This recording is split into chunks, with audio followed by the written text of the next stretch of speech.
Saudari-saudaraku yang terkasih, dimanapun Anda berada, berjumpa kembali dengan saya, Romo Yohanes Gunawan, dari Seminari Menengah Santo Petrus Canisius Mertoyudan. Hari ini, hari Minggu, tanggal 6 September 2020, hari Minggu pertama di bulan September, dalam kalender liturgi ditulis sebagai Hari Minggu Kitab Suci Nasional. Adanya Hari Minggu Kitab Suci Nasional ini nanti berkembang menjadi bulan Kitab Suci Nasional, ditetapkan oleh para uskup dalam sidangnya pada tahun 1976, ya.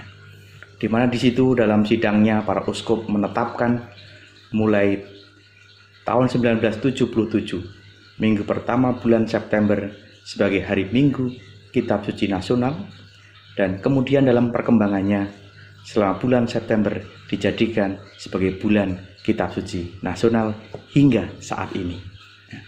Kalau kita bicara tentang Kitab Suci, kita ingat akan tokoh yang sangat berjasa di dalam Kitab Suci, atau di dalam menerjemahkan Kitab Suci. Anda tahu siapa dia? Sangat terkenal sekali.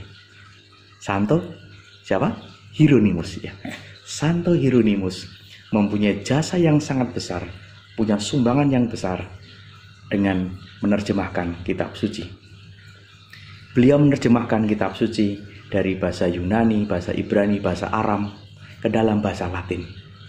Dengan adanya terjemahan Kitab Suci dalam bahasa Latin memungkinkan terjemahan dalam aneka macam bahasa, entah itu bahasa Itali, bahasa Spanyol, bahasa Perancis, bahasa Inggris, bahasa Indonesia, dan juga bahasa Jawa, dan juga kemudian aneka macam bahasa daerah. Sehingga apa? Sehingga semakin banyak umat dimanapun berada mengenal isi Kitab Suci, semakin tahu isi Kitab Suci. Karena apa?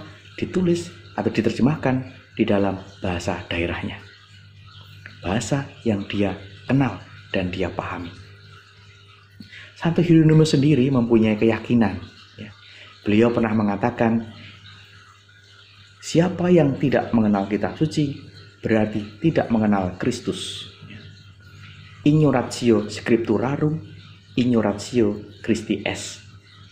Yang tidak mengenal Kitab Suci tidak mengenal Kristus. Maka melalui Kitab Suci kita dikenal siapa itu Kristus, yaitu Sang Juru Selamat yang diutus Allah ke dunia ini untuk menebus dan menyelamatkan kita semua. Maka saya secara pribadi tergerak untuk selalu mencoba rutin setiap hari merenungkan Kitab Suci.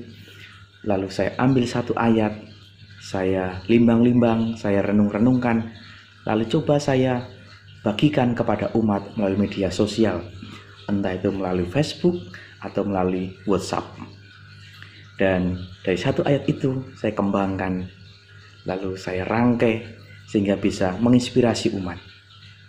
Biasanya kerangka yang saya buat adalah ada ilustrasi sederhana yang konkret, kemudian ada pesan yang disampaikan oleh Tuhan melalui sabda Tuhan hari itu, lalu ada ajaran-ajaran gereja yang terkait dengan tema-tema dalam perikop itu, lalu ada ajakan atau pertanyaan refleksi.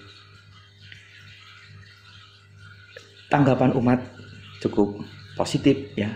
Dan bahkan ketika ada yang tidak saya kirimi atau lupa saya kirimi, lalu mereka WA, Romo kok percik firman hari ini belum dikirim, Romo sedang sibuk ya, Romo ini teman-teman sudah menunggu percik firman dari Romo, atau terima kasih Romo, percik firman Romo sudah kami bagi ke dalam, kami kirim, kami bagi-bagikan kepada grup-grup kami, ada 5 grup Romo.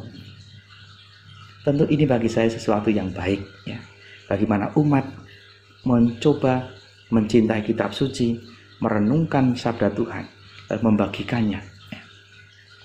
Dan diharapkan umat juga kemudian tergerak, ya, untuk juga terpancing, merenungkan, membaca lebih dalam lagi isi Kitab Suci, yang di dalamnya ada sabda Tuhan yang menjadi penuntun langkah hidup kita.